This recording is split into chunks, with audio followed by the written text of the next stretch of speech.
పొంగులేటి శ్రీనివాస్ రెడ్డి గారిని, అదేవిధంగా తుమ్మల నాగేశ్వరరావు గారిని, మిగతా మంత్రివర్గ సహచరులు,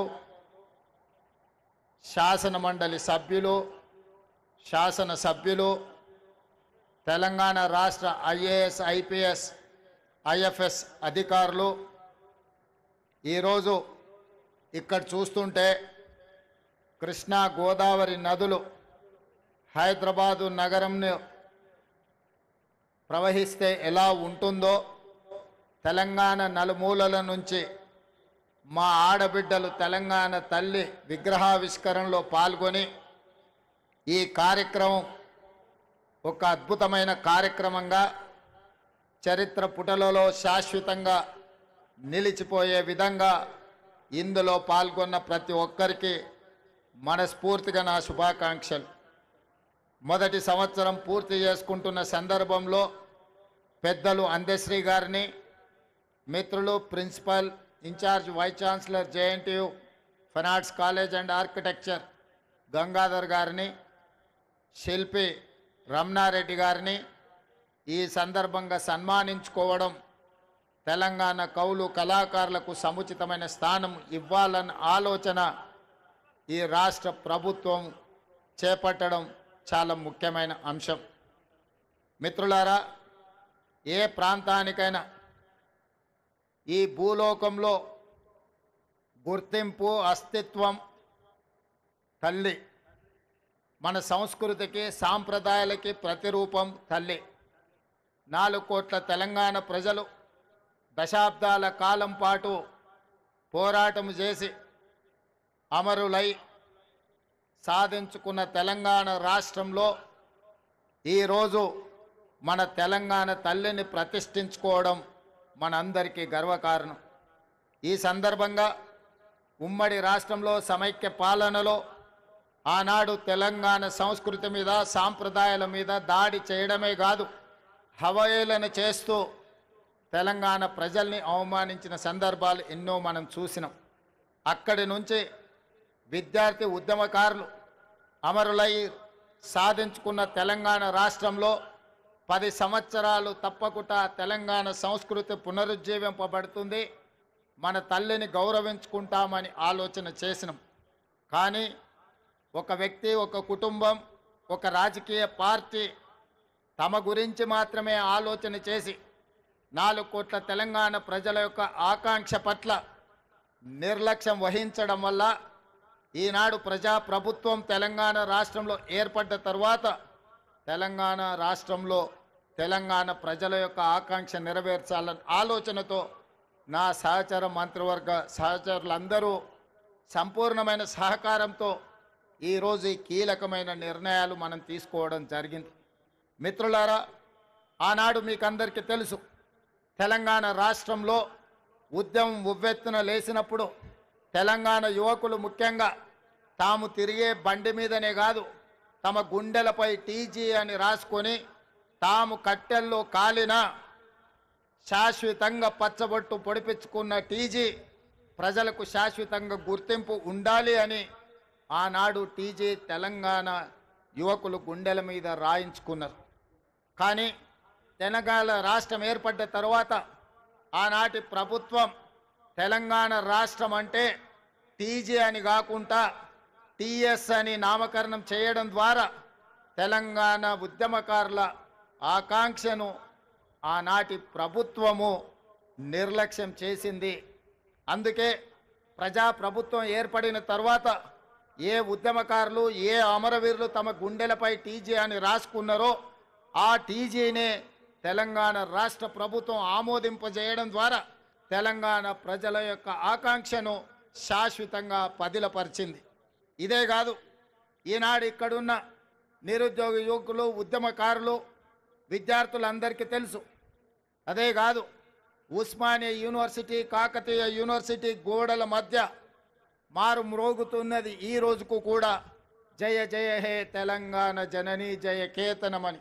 ఆనాడు తెలంగాణ ఉద్యమాన్ని ఉవ్వెత్తున లేపి ఆనాడు ఉద్యమకారులకు స్ఫూర్తినిచ్చి తెలంగాణ రాష్ట్ర సాధనలో ఎంతోమంది కవులు, కళాకారులు గొంతెత్తి పాడిన సందర్భంలో అందరికీ ఆదర్శంగా నిలబడ్డ అందశ్రీ గేయం రాష్ట్ర గీతంగా మార్చుకుంటామని ఉమ్మడి రాష్ట్రంలో సమైక్య పాలనలో మనం ఎన్నోసార్లు చెప్పుకోవడం జరిగింది. 10 సంవత్సరాలు ఎదురు చూసినాం, కానీ ఆనాటి పాలకుల యొక్క ఆలోచన నాకు తెలీదు. ఎందుకో జయ జయ హే తెలంగాణ అనే గీతం రాష్ట్ర గీతంగా అవతరించలేదు. అందుకే ప్రజాప్రభుత్వం ఏర్పడిన తర్వాత అందశ్రీ గారిని సంప్రదించి వారి ఆలోచనల మేరకు గాయకులతో మాట్లాడి ఈనాడు అధికారికంగా జయ జయ హే తెలంగాణ గీతాన్ని రాష్ట్ర గీతంగా మార్చుకోవడమే కాదు, రాష్ట్ర పరిపాలనకు గుండెకాయ లాంటి సచివాలయంలో ఆ గాయకుడు ఆ రచయిత అందశ్రీని సన్మానించుకోవడం జీవితకాలం గుర్తుండిపోయే ఒక మధుర జ్ఞాపకం. ఇంత గొప్ప అవకాశం, అదేవిధంగా రాష్ట్ర సాధన సమయంలో రాజకీయ పార్టీలు వ్యక్తులు వాళ్ళ ఆలోచన పరంగా అది ఆలె నరేంద్ర గారు కావచ్చు, విజయ్ శాంతి గారు కావచ్చు, కల్వకుంట్ల చంద్రశేఖరరావు గారు కావచ్చు, లేదా చాలామంది ఉద్యమకారులు ఆయా రాజకీయ పార్టీల యొక్క ఆలోచన వాళ్ళ విధి విధానాలకు అనుకూలంగా ఆనాడు తెలంగాణ తల్లి ప్రతిమను వారు సృష్టించుకొని ఆయా రాజకీయ పార్టీలు వాటితో ముందుకు కొనసాగినాయి. కానీ జూన్ 2, 2014 నాడు తెలంగాణ రాష్ట్రం ఏర్పడిన తర్వాత ఆనాటి పాలకులు 10 సంవత్సరాలైనా ప్రభుత్వ అధికారిక కార్యక్రమంగా కానీ లేదా తెలంగాణ తల్లి యొక్క ప్రతిమ అధికారికంగా ఇలా ఉండాలి, తెలంగాణ తల్లి అవతరణ ఉత్సవాలు ప్రతి సంవత్సరం జరుపుకోవాలన్న ఆలోచన ఏ రోజు కూడా చెయ్యలేదు. తెలంగాణ తల్లి 10 సంవత్సరాలు వివక్షకు లోనైంది. అందుకే ఈనాడు మన అస్తిత్వానికి ప్రతీకైన మన సంస్కృతి సాంప్రదాయానికి బహుజనుల నుంచి పుట్టిన ఈ ఉద్యమం బహుజనులు పిడికిలి బిగించి సాధించుకున్న తెలంగాణలో బహుజనుల యొక్క ఆకాంక్ష మేరకు తండాలలో, గూడాలలో, మారుమూల పల్లెల్లో జనబాహుళ్యంలో ఉన్న తెలంగాణ తల్లి, నాకు ఈ తెలంగాణ మాతృమూర్తిని చూసినప్పుడు చిన్నప్పుడు నా తల్లి ఏ విధంగా ఉండెనో నాకు ఈరోజు కళ్ళకు కట్టినట్టుగా ఈ తెలంగాణ తల్లి విగ్రహాన్ని చూస్తే నాకు స్ఫురించింది. అదేవిధంగా ఎవరిని అడిగినా నా మంత్రివర్గ సహచరులు కావచ్చు, శాసనసభ్యులు కావచ్చు, కవులు కళాకారులు కావచ్చు, ఎవరితో మాట్లాడినా వాళ్ళందరూ ఒకే మాట చెప్పిండ్రు, ముఖ్యమంత్రి గారు ఈరోజు ఈ కళాకారుడు తీర్చిదిద్దిన తెలంగాణ తల్లి మన గుండెల్లో ఉండే మన కన్న తల్లి ప్రతిరూపంగా ఈరోజు ఉన్నది, అద్భుతంగా ఉన్నది. మీరు ఆలోచన చేయకండి. కొన్ని రాజకీయ పార్టీలు వాళ్ళ ఆలోచనకు అనుకూలంగానో లేకపోతే వాళ్ళ పార్టీ విధానాలకు అనుకూలంగానో మాట్లాడతారు, మీరు వాటి పట్ల స్పందించవలసిన అవసరం లేదు అని వారు నాకు సూచన చేశారు. అదే కాకుండా ఈరోజు ఉదయం శాసనసభలో నేను స్పష్టంగా ప్రకటించిన డిసెంబర్ 9 ఒక పవిత్రమైన రోజు, ఒక పండుగ రోజు. ఈరోజు రాజకీయ విమర్శలకు, రాజకీయ ఆలోచనలకు విరామం పెట్టి పండుగ జరుపుకోవాలి. పండుగ పర్వదినాన మన ఆలోచనలు అన్నీ కూడా అమ్మ చుట్టూతోనే ఉండాలి, తెలంగాణ తల్లిని కీర్తించడంలోనే నిమగ్నం అవ్వాలన్న ఆలోచనతోటి ఈనాడు ఎలాంటి విమర్శలకు, ఎలాంటి వివాదాలకు తావివ్వకుండా ఈరోజు తెలంగాణ ప్రజల యొక్క తెలంగాణ తల్లి అవతరణ ఉత్సవాన్ని ఒక పండుగ కార్యక్రమంగా మన రాష్ట్ర ప్రభుత్వం కొనసాగిస్తున్నది. ఇంతకుముందు మిత్రులు ఉప ముఖ్యమంత్రి బట్టి విక్రమార్క గారు ప్రభుత్వం యొక్క సంక్షేమ పథకాలు, ప్రభుత్వం యొక్క అభివృద్ధి విధానాలను సవివరంగా మీకు వివరించడం జరిగింది. ఈ అంశాలకు సంబంధించి సంక్షోభం నుంచి సంక్షేమం వైపు, అవినీతి నుంచి అభివృద్ధి పదం వైపు, ఈ తెలంగాణని విధ్వంసం నుంచి పునర్నిర్మాణం వైపు ఏ విధంగా ముందుకు తీసుకువెళ్ళాలనుకుంటున్నామో మొదటి సంవత్సరం పూర్తి చేసుకున్న సందర్భంలో భవిష్యత్ కార్యాచరణను రాబోయే రోజుల్లో శాసనసభలో విధి విధానాలను ప్రకటించడమే కాకుండా వీటి పట్ల చర్చ చేపట్టి తెలంగాణను అభివృద్ధి పదం వైపు నడిపించే బాధ్యత ఈరోజు మన ప్రభుత్వం తీసుకుంటుంది. అందుకే మిత్రులారా, తెలంగాణ ఉద్యమం సందర్భంగా సర్వం కోల్పోయి ఈరోజు తెలంగాణ ప్రభుత్వాల నిర్లక్ష్యానికి, గుర్తింపుకు నోచుకోక ఇబ్బంది పడుతున్న కొంతమంది కవులను, కొంతమంది ప్రముఖులను ఈరోజు గుర్తించాలని, గుర్తించిన వాళ్ళను గౌరవించాలని, గౌరవించిన వాళ్ళను సన్మానించాలని, సన్మానంలో భాగంగా వాళ్ళను కొంత ఆర్థికంగా కూడా ఆదుకోవాలన్న ఆలోచన ఈ రాష్ట్ర ప్రభుత్వం చేసింది. అందుకే మీడియా మిత్రుల వేలాది మంది తెలంగాణ బిడ్డల సమక్షంలో ఈ తెలంగాణ కోసం సర్వం ఒడ్డి సర్వం కోల్పోయిన గొప్ప కవులు, కళాకారులు, ఉద్యమ బాటన లక్షలాది మంది విద్యార్థి నిరుద్యోగ యువకులను ఉద్యమ బాట పట్టించిన ఈ కవులను, కళాకారులను సన్మానించుకోవాలన్న ఆలోచనతో వారిని గుర్తించే ప్రయత్నం చేసింది. అందులో గూడ అంజయ్య తెలంగాణ ఉద్యమం సందర్భంగా అయ్యోనివా ఓరి రాజుగానే, అయ్యోనివా అనే పాట, లేదా ఓరి రాజుగా అనే పాట, ఇలాంటి గొప్ప గొప్ప పాటల ద్వారా తెలంగాణ ఉద్యమాన్ని ముందుకు నడిపించిన గూడ అంజయ్యను తెలంగాణ రాష్ట్ర ప్రభుత్వం గుర్తించాలన్న ఆలోచన చేసింది. అదేవిధంగా గద్దర్ అన్న అంటే మీకు తెలుసు. గద్దర్ అన్న గురించి నేను పరిచయం చేయాల్సిన అవసరం లేదు. గద్దర్ అన్న గురించి తెలియని వాళ్ళు ఈ 4 కోట్ల జనాలలో ఎవరూ లేరంటే అతిశయోక్తి కాదు. వారే కాదు, బండెనుక బండి కట్టి ఈ పాట పాడని వారు, ఈ పాట వినని వారు లేరు. బండి యాదగిరి కుటుంబాన్ని ఈరోజు తెలంగాణ రాష్ట్ర ప్రభుత్వం గౌరవించాలని నిర్ణయం తీసుకున్నది. అదేవిధంగా ఇంతకుముందే సన్మానించుకున్న అందశ్రీ గురించి నేను కొత్తగా చెప్పవలసిన అవసరం లేదు. అదేవిధంగా గోరెటి వెంకన్న, అదేవిధంగా సుద్దాల అశోక్ తేజ, అదేవిధంగా జయరాజ్, అదేవిధంగా పాశం యాదగిరి, అదేవిధంగా ఎక్క యాదగిరిరావు గారు ఈరోజు మనం నివాళులు అర్పించే అమరవీరుల స్తూపాన్ని ఎక్క యాదగిరిరావు గారే తీర్చిదిద్దిండ్రు. ఈ 9 మంది కవులను, కళాకారులను తెలంగాణ రాష్ట్ర ప్రభుత్వం గుర్తించడమే కాకుండా వారికి ఫ్యూచర్ సిటీలో 300 గజాల ఇంటి స్థలాన్ని ఇవ్వడమే కాకుండా ₹1 కోటి నగదు ఇవ్వడం ద్వారా ఒక తామర పత్రాన్ని తెలంగాణ రాష్ట్ర ప్రభుత్వం ద్వారా వారికి ఇవ్వడం, భవిష్యత్ తరాలు వాళ్ళ మనుమలు, ములి మనుమనులు ఆ తామర పత్రాన్ని చూసి తెలంగాణ రాష్ట్ర ప్రభుత్వం వాళ్ళ కుటుంబ సభ్యులను గుర్తించింది. తెలంగాణ ఉద్యమంలో వారి త్యాగం, వారి పోరాటం ఎంతో స్ఫూర్తిని నింపింది అని చెప్పి ఈ 9 మంది కవులను, కళాకారులను తెలంగాణ రాష్ట్ర ప్రభుత్వం గుర్తించి సన్మానించాలనుకుంటుంది.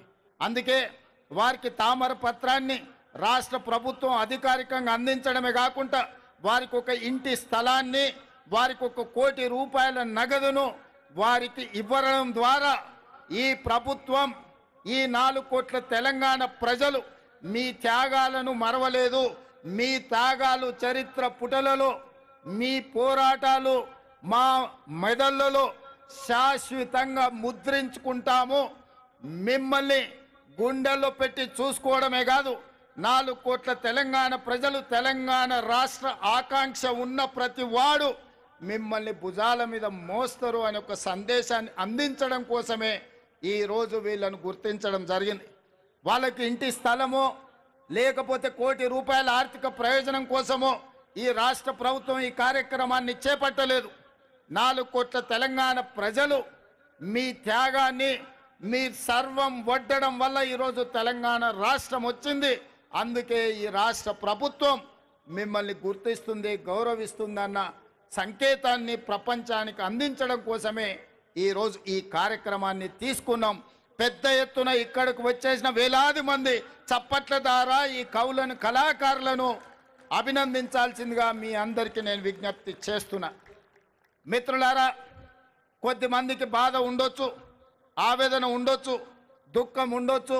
మా ఆలోచనలు, మా కుటుంబ గుర్తింపు, మా రాజకీయ పార్టీ మనుగడకు ఈ నిర్ణయాలు ప్రమాదకరంగా మారుతున్నాయని అనుకోవచ్చు. కానీ ఒక వ్యక్తి కోసమో, ఒక కుటుంబం కోసమో, ఒక రాజకీయ పార్టీ కోసమో తెలంగాణ రాష్ట్రం తెచ్చుకోలేదు. 4 కోట్ల తెలంగాణ ప్రజలు ఏ స్వేచ్ఛ కోసం, ఏ ప్రజాస్వామిక పరిపాలన కోసం, ఏ బహుజనుల యొక్క ఆత్మ గౌరవాన్ని ప్రపంచానికి చాటి చెప్పడం కోసమే ఈ తెలంగాణ రాష్ట్రం తెచ్చుకున్నాం. అందుకే తెలంగాణ పరిపాలన గుండెకాయ లాంటి సచివాలయంలో ఈరోజు తెలంగాణ తల్లిని మనం ప్రతిష్ఠించుకోవడం జరిగింది. ఇది ఒక గొప్ప అవకాశం. ఉమ్మడి రాష్ట్రంలో ఆనాడు అవమానాలు ఎదురైనాయి. తెలంగాణ రాష్ట్రంలో నిర్లక్ష్యానికి లోనైనం. అలాంటి అవమానాలు నిర్లక్ష్యాలు ఇంకా తెలంగాణ ప్రజలకు ఉండకూడదు అన్న ఆలోచనతో టీజీని రాసుకోవడం కానీ, జై హే తెలంగాణ గీతాన్ని పాడుకోవడం కానీ, ఈనాడు తెలంగాణ తల్లిని ప్రతిష్ఠించుకొని ప్రతి సంవత్సరం డిసెంబర్ 9 నాడు తెలంగాణ తల్లి అవతరణ ఉత్సవాన్ని అధికారికంగా రాష్ట్ర స్థాయిలో, జిల్లా స్థాయిలో, మండల స్థాయిలో ప్రభుత్వ కార్యక్రమంగా నిర్వహించాలని, అధికారిక కార్యక్రమంగా చెయ్యాలి అని రాష్ట్ర ప్రభుత్వం నిర్ణయం తీసుకున్నది. భవిష్యత్తులో ఈ నమూనాను మార్చాలన్నా, ఈ కార్యక్రమాన్ని ఎవరైనా అవమానించాలన్న ఆలోచన చేస్తే చట్టపరంగా వాళ్ళ మీద చర్యలు తీసుకునే అవకాశం కూడా ఉంటుంది. అందుకే 4 కోట్ల ప్రజల యొక్క ఆకాంక్ష మేరకు ఈ నిర్ణయాన్ని తీసుకున్నాం. మీరందరూ కూడా పెద్ద ఎత్తున ఈరోజు మీరు ఈ కార్యక్రమాన్ని ఆశీర్వదించాల్సిందిగా కోరుకుంటూ, అదేవిధంగా రాజకీయ పార్టీ పరంగా ఈనాడు పార్టీ అధ్యక్షులు మహేష్ కుమార్ గౌడ్ గారు పిసిసి అధ్యక్షుడిగా ఈ కార్యక్రమంలో పాల్గొని పార్టీ కార్యక్రమాలను కూడా ముందుకు తీసుకెళ్లాలని, శాసన మండలి సభ్యులుగా వారు ఈ అంశాన్ని ప్రజల దగ్గరికి తీసుకువెళ్లాలని, శ్రేణులను స్ఫూర్తిని నింపే విధంగా ముందుకు నడిపించాలని, ఈ కార్యక్రమంలో వేలాదిగా పాల్గొని ఈ కార్యక్రమాన్ని విజయవంతం చేసిన మీకందరికీ మనస్ఫూర్తిగా ధన్యవాదాలు తెలియజేస్తూ మీ అందరి దగ్గర సెలవు తీసుకుంటున్న మిత్రులారా ధన్యవాదాలు. ఈ కార్యక్రమం తర్వాత ఇంకా మనకు క్రాకర్స్ కార్యక్రమం ఉన్నది, అదేవిధంగా డ్రోన్ కార్యక్రమం, ఇతర కార్యక్రమాలు ఉన్నాయి. వాటన్నిటిని కూడా ఆస్వాదించవలసిందిగా కోరుకుంటూ మీ అందరి దగ్గర సెలవు తీసుకుంటున్న మిత్రులారా. గౌరవనీయులైన ముఖ్యమంత్రి గారికి ధన్యవాదాలు, శుభాకాంక్షలతో డ్రోన్ షో వెంటనే ఆరంభమవుతుంది. అందరూ కూర్చున్న చోటనే కళ్ళు మిరుమిట్లు కొలిపే డ్రోన్ షోని ఎంజాయ్ చేయవలసిందిగా రిక్వెస్ట్ చేస్తూ ఉన్నాం.